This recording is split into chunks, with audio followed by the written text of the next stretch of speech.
Welcome back, everyone. Today I am going to be jumping on a grenade and probably giving you guys a masterclass on how to lose subscribers. What we're talking about is an issue that has been tearing the gun community apart over the past few days. There's a lot of elements to it. This video, I'm probably going to skip around a little bit more than I typically do, just because I want to make sure I hit some key issues and then sort of wrap it up at the end.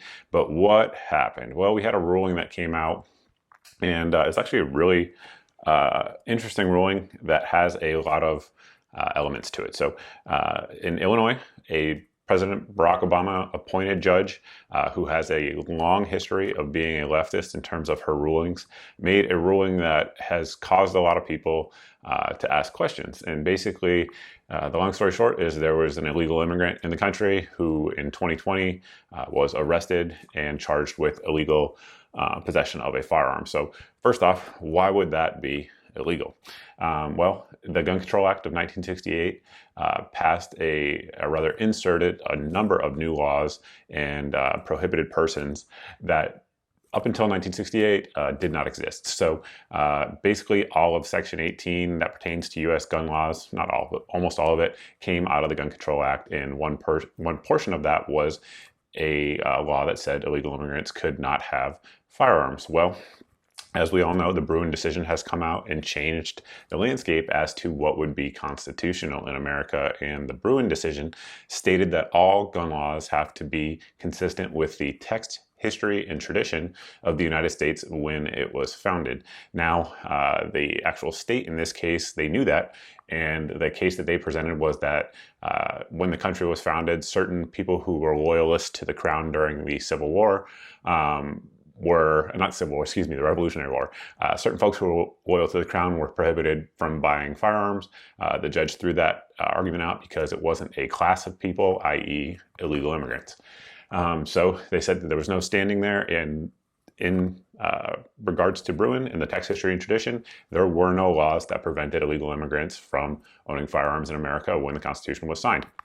So at first glance, you think, well, that's a win for the Second Amendment. However, a lot of folks have raised the question of, do we want illegal immigrants running around in America to be armed? Well, that's where things get a little crazy, right? So there's a couple things that we need to talk about. Number one, can illegal immigrants buy firearms in America? So actually, I think it was like 2 months ago, I did a video. If I can remember, I'll put a card up for it, talking about this specifically. And the long answer is no, they can't. They can't walk into a gun shop and buy a firearm. There are exceptions, see that video. But right there on the 4473, it asks if they are an illegal immigrant. And if they check that box, the dealer cannot sell them a firearm. Obviously, this person was able to procure a firearm, and also important to point out for new folks here that there has always been the right for anyone in America to be able to make their own firearms at home. So who knows, maybe he made his own firearm. I don't know how he acquired it, but he did state that he acquired it for self-defense during the riots of 2020, and the guy lived in Chicago, and if you look back to 2020, there were riots there, so that was his reason for owning it. At least that's what his defense attorney said. So that is the history of it, but that brings me to the next point, which is who is the people, or who are the people? If you look at the Constitution, lots of legal rulings over the years, they frequently refer to the people. We the people blank, the people shall not be infringed from blank. Like those types of phrases are written all across the United States law, several different codes, etc. So the big debate I think that we've been seeing online is, are the people, people who are here in America, are all the people citizens? And honestly, there's been a lot of Supreme Court rulings on this over the years. Go check out an attorney's channel if you guys want to learn all about those. They know about it better than I do. That said, I do know there's been very contradicting statements from all levels of the courts in America over the last 200 plus years on who actually is the people and what rights pertain to certain people. Which brings us to, if the Second Amendment applies to illegal aliens, and if the other rights that we associate with being a citizen also apply to illegal aliens, then what is the advantage of becoming a citizen? And that is a question I can't answer in this video, but it is one I think it's important to think about. Like, so if you were a felon and you're prohibited from owning a firearm in America, then can you just renounce your citizenship and then claim to be an illegal, and now all of a sudden you have the right to own firearms again? It's an interesting legal question. I have a feeling this case is going to get appealed, and there will be a lot of other legal questions coming out of it. But I do want to go back to basically something I've said on the channel here 1,000 times, which is I believe all gun laws are unconstitutional. And I don't say that hyperbolically. I absolutely believe that all gun laws are unconstitutional. With that, we are currently being invaded by, over the last 4 years, or if you go back 20 years, tens of millions of mostly military-aged males. And in the case that you believe that all gun laws are unconstitutional, which I do, then what is the solution? Well, I think there's a couple here that we can look at. Number one is, obviously, if someone is here illegally and they have a firearm, like in this case, this gentleman was arrested for being here illegally with a firearm. I don't even really want to see him go to court. I mean, he might be able to go to court depending on the state and the actual charges, but the guy should be deported. That should be the answer. Illegal immigrant with a firearm, goodbye. You're gone. You're not in America anymore. And then let that country deal with it, or let the State Department deal with it at that point.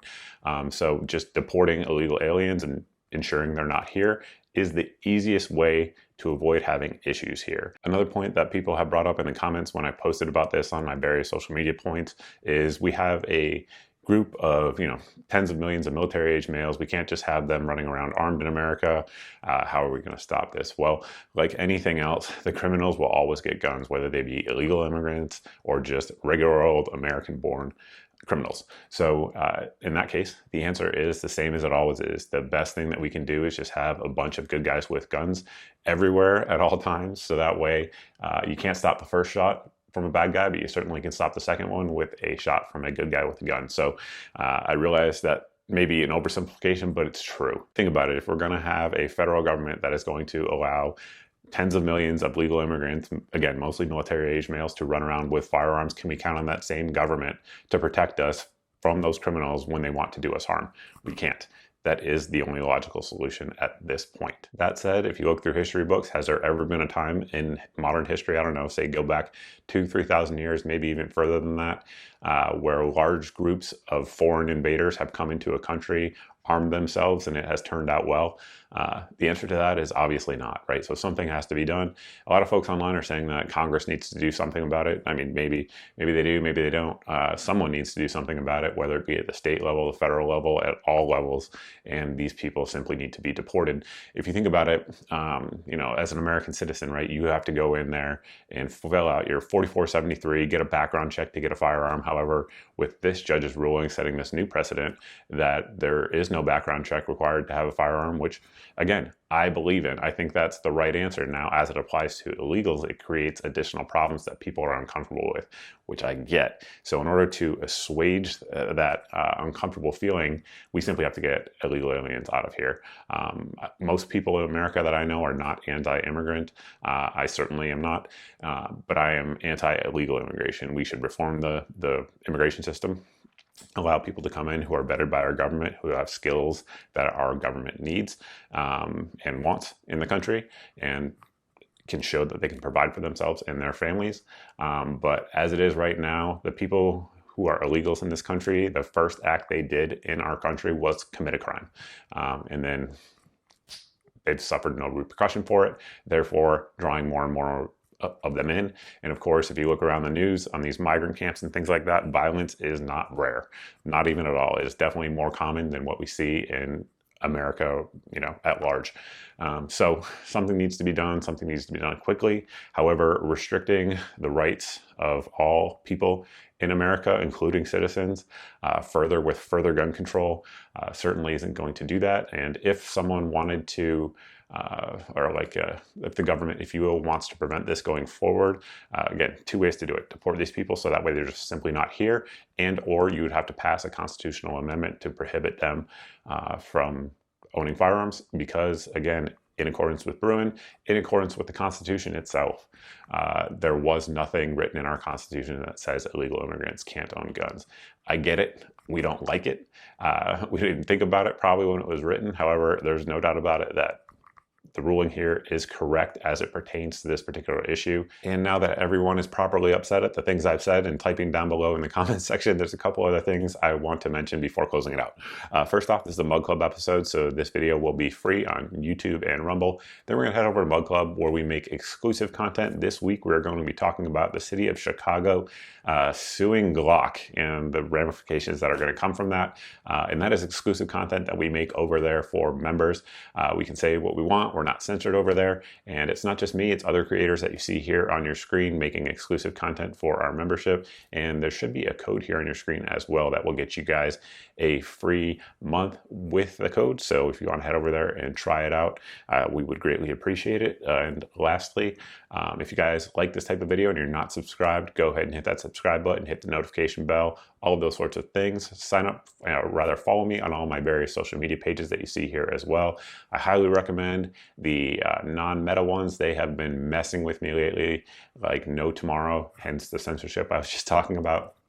But yeah, Twitter, Telegram, Gab, Truth, they've all been great. So definitely check me out there. And then if you have subscribed and you're not seeing 2 to 4 videos a week here on the channel, make sure you sign up for my email at the website here on your screen. When you sign up there, the email only goes out once a month. So that way, no big tech giant is censoring your eyes from my content. And then additionally, we have other cool stuff over there at the site that we can't talk about on YouTube because, again, we're censored. So definitely check the website out anyway. And lastly, we have our daily deals email. You can sign up for that at the website here on your screen. It has 8 of the best deals that we find around the internet on that particular day. If it is in that email, it's the best price I know of anywhere because I've done the price comparisons for you. So that way it saves you guys some time and hopefully saves you some money. There's also a good meme in there that everyone seems to like.